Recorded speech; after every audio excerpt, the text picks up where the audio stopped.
Anaya Verma was the epitome of grace and luxury. She had everything a woman could dream of: a loving husband, a sprawling mansion, designer clothes, and an endless flow of wealth. She was the kind of woman people envied, admired, and spoke about in hushed tones at social gatherings. But fate had its own plans, cruel and unexpected. One evening, Anaya stood on the balcony of her penthouse, sipping her favorite vintage wine. The city lights flickered beneath her, reflecting the dazzling life she had built with her husband, Rohan Verma, a successful businessman. Their love story was one of power and passion, envied by many. She was used to the finest things in life: gala dinners, extravagant vacations, and expensive jewelry. But that night, everything changed. A loud knock at the door startled her. Before she could respond, a team of officers barged in, their voices firm and cold.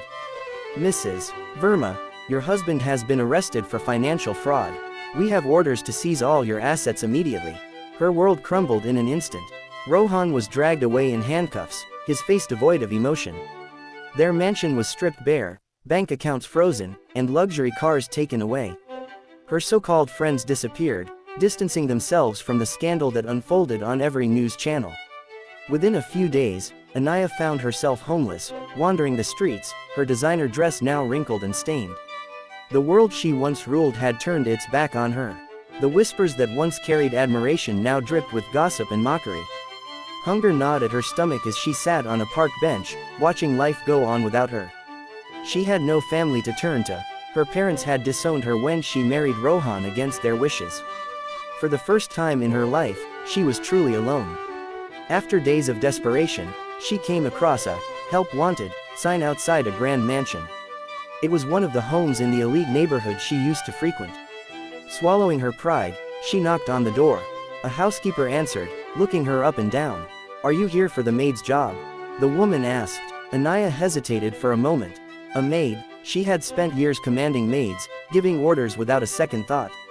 But now, she had no choice. "Yes," she whispered. She was led inside, and the sight made her heart clench. It was her former home, her mansion, her kingdom, now under new ownership. The woman who owned it, Neha Kapoor, was a socialite she had once dismissed as new money. Now, Neha sat on the same velvet couch Anaya once lounged on, sipping tea from her favorite porcelain cups. "Welcome," Neha said, barely glancing at Anaya. "You'll start tomorrow. I expect my staff to be discreet and efficient." And just like that, Anaya became a maid in her own house. The first few days were unbearable. She scrubbed the floors she once walked on in designer heels. She served meals on the plates she once dined on. She ironed the clothes of the woman who now lived her life. Every night, she cried silently, but every morning, she forced herself to keep going. One evening, Neha hosted a lavish party. Anaya was instructed to serve drinks to the guests. As she walked through the grand hall, balancing a tray, she heard a familiar voice. "Anaya," she turned and saw Priya, an old friend from her high society days. Priya's eyes widened in shock.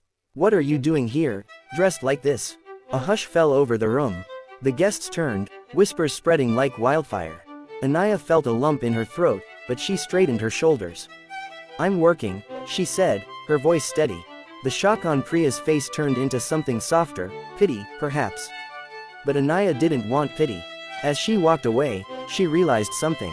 Life had taken everything from her wealth, her name, her pride. But it hadn't broken her.